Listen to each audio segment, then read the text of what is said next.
Welcome back guys to another Rise of Kingdoms content. I am Shinchi42. In today's video we're going to be talking about the 9 KvK mistakes so you guys would not make these mistakes.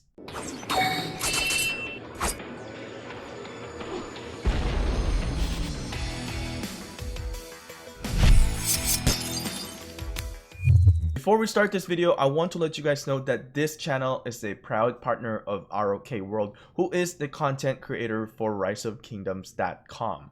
And I will let you guys know as well, there will be a Word document file for this 9 KvK mistake. It will be posted on my Patreon page, and also it will be submitted to riseofkingdoms.com, and there will be a content on that website as well. So guys, let's get on with it. So the first thing that we're going to be talking about is the individual points. Start defeating barbarians early and pace yourself when doing this. Depleting your action points early while there's only about level 26 to level 30 that are spawning in the map will not help you get further into the ranking system. I suggest assessing your Lost Kingdom situation. If your kingdom can progress into the next stage, then you must conserve. At the bare minimum, start going rampage on level 31 to 35 barbarians. In the later game, the barbarian forts are going to generate you the best value for points per action points. But this is only relative if you can progress to the next stages. That's the key word there, next stages. And I suggest start working on barbarian fort level 8 if you can. When you're not defeating barbarians or when your action point is recovering, make sure to send your farmers out and send them to gather resources, and you will need resources heavily for war, and you're also getting some points while you're gathering. Note that by defeating barbarians, you will also gain a good amount of speed ups. Make sure if you want to participate in the top 20 ranking is that your alliance is in a position that can capture ruins and Altar of Darkness. And of course, you must participate on it and gain individual points. There's no point of having those perks if you can't even participate on it, right? So you're not really going to gain those individual points if you don't participate. Okay, so donating gems on stage 1 past glory will allow you to have a massive amount of action points. And as you guys can see, I have about 94k points right now. It's because of all my action points, and I participated a few amount of ruins. And we don't have the Altar of Darkness, so we have the the ruins. And I'll show you guys where the ruins are right now in the map, and what is the Altar of Darkness as well. So the ruins is here, is on the next stage after you get out of the stage 1 on the zone 1. This is going to be the ancient ruins. You gain 3 honor points for individual, and then the Altar of Darkness is going to be the next stage after that. So that will be like a zone 3 in the Lost Kingdom, and it will be this one over here. You would gain 10 individual honor points per minute. So I have never participated on the Altar of Darkness, and I participated some on the ruins, but it's not enough for me to get a lot out of it. I would not have gotten 94k points here if I had not participated on the stage 1 past glory event and obtained a lot of the action points through the chest. And there is a video with it. I'll put it on the description below so you guys can check it out, how much action points I've actually obtained for that event. So the best time for you to use your action point is during the stage 2 of the past glory event. So lastly, assess your alliance and kingdom. My mistake is that I wanted to get in the top 20 because I wanted to get this permanent skin or permanent theme for the city.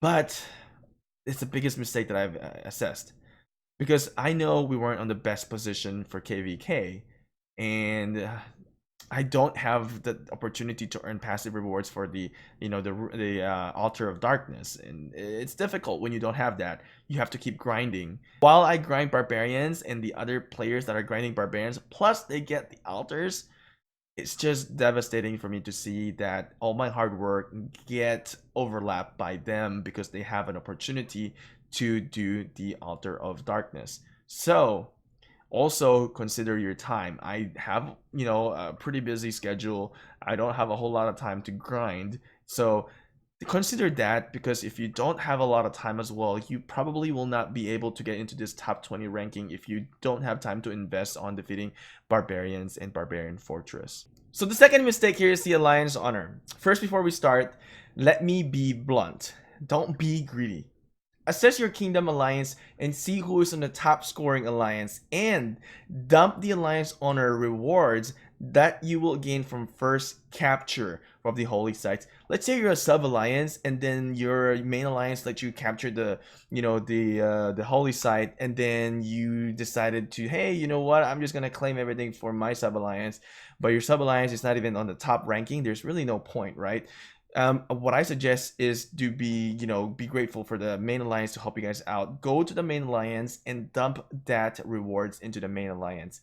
So assess the points in the ranking system and then claim it. So you have to do is you have to leave your alliance and then join the main alliance or join the top alliance that are on the ranking, and then claim the rewards so that they would be the one that benefit on the points for the alliance honor points.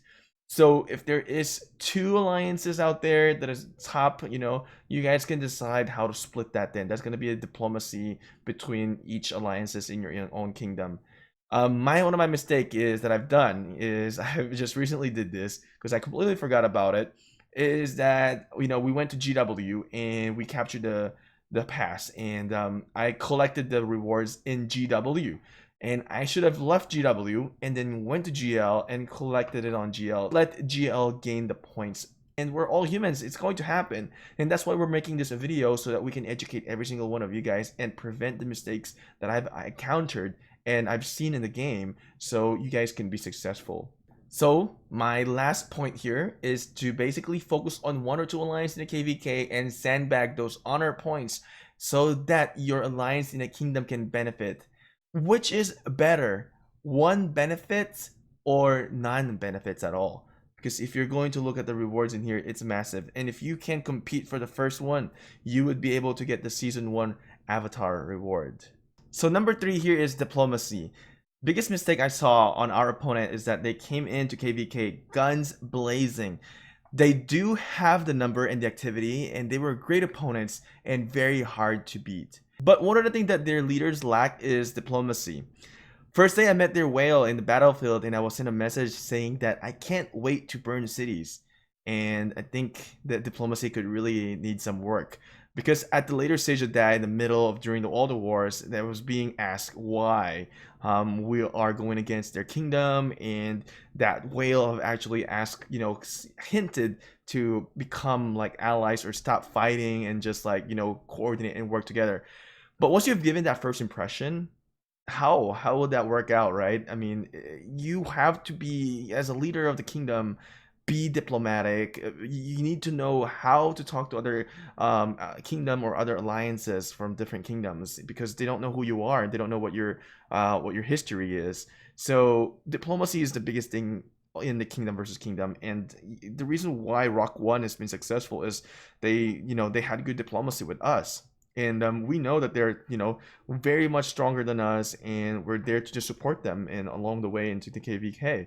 And in terms, we had some diplomatic relationship, and as you can see in the map how the diplomacy of us have been working. So they are the one that are in the yellow, and you can see that they're even inside our zone, and we are also inside their zone for trade-off of the holy sites. So work with other kingdoms, because you will need them. If you look into the Crusader achievements, there are achievements that you will need to capture Crusader camps, like as I said earlier, from another kingdom. So either you take it by force or you take it by diplomacy. So fourth thing here is coordinate between alliances. Oh god, this is the worst thing I've ever seen.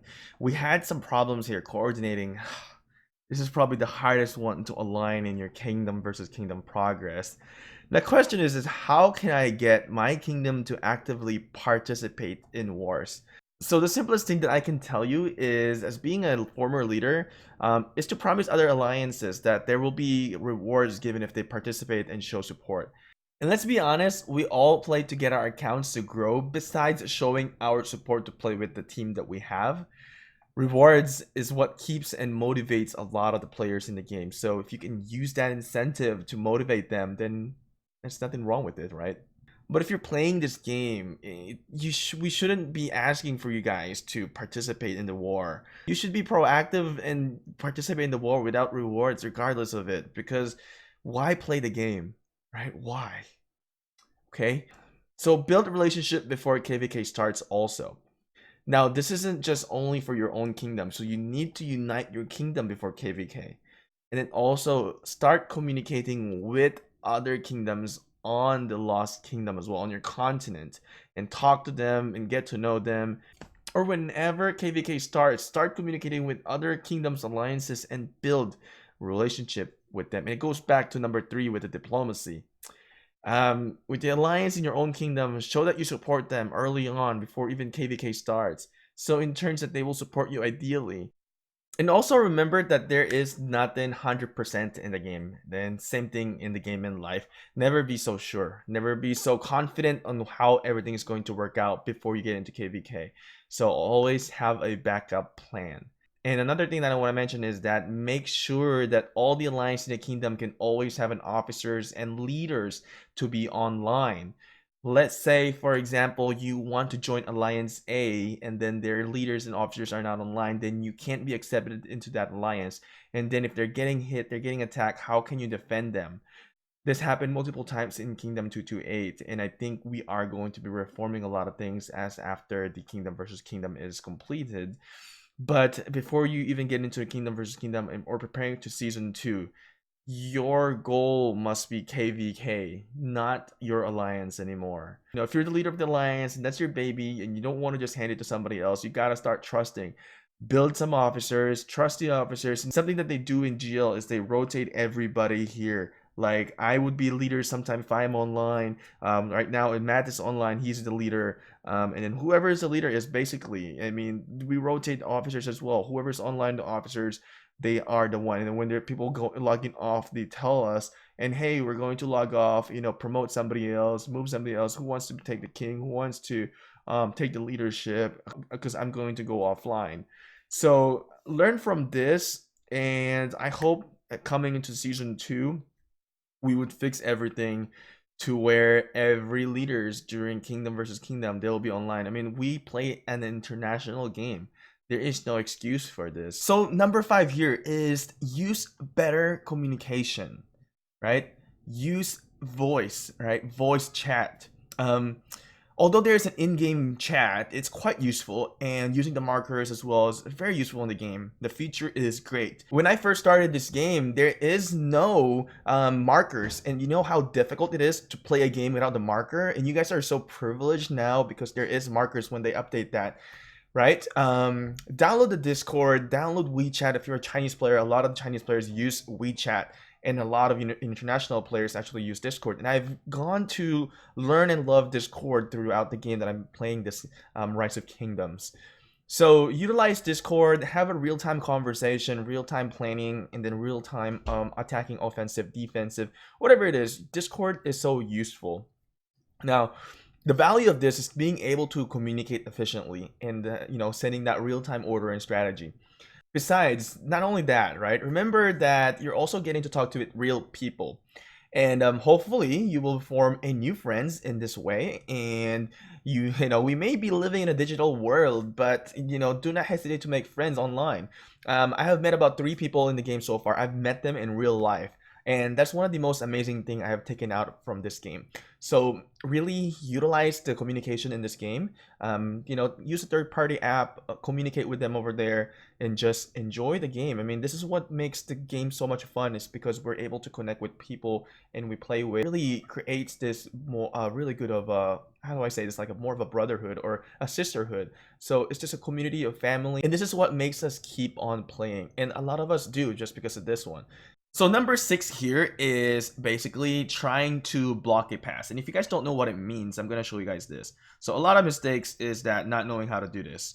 And you know, we've seen this firsthand towards the Kingdom 227. They did a good job. They've implemented this very well, and it's amazing because it prevented us from pushing them on 2 sides. So they did a good job in here. Whoever you know, initiated this on their side, very amazing, very talented for creating this. So I want to compliment who that person is because I don't know who it is. But whoever their strategist was, props for him or her.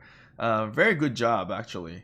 So this is the mistake, right? If you don't know how to do this, it would, you know, basically hinder you guys, because you guys aren't going to be able to delay any wars that are going to happen. This is a war delay or war prevention, which is very, very useful. And I hope you guys can learn from this. Like I said, let me show you guys. again, that you can't build a flag in here. There is no way. There is no spot to build a flag, and very difficult because of all these mountains too.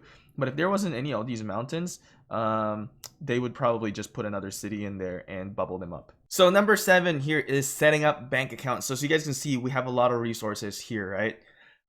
First thing though, here, let me ask you guys this question. Do you guys even know what bank account is? Well, the bank account is basically that, people would gradually donate into this account. So you guys can see these aren't all of my resources. This is resources from all the members that have contributed and donated to this account. So the purpose of this is to supply players that are participating into wars, that are trying to also upgrade massive research. So we're going to supply them resources.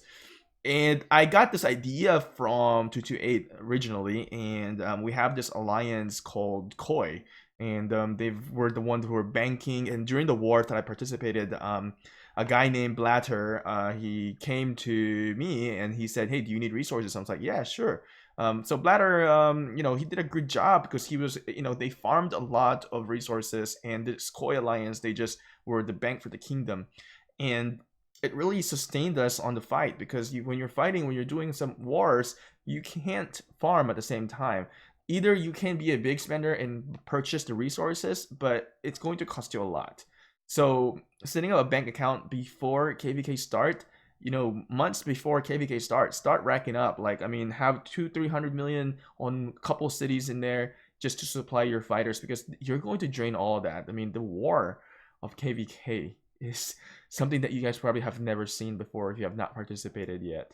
Some of the rules I kind of did in here is try to like donate 200k resources per day, but as war progress, people stop farming. So as KvK, we did this during the KvK, because I migrated here to Kingdom 228 kind of a little bit late now.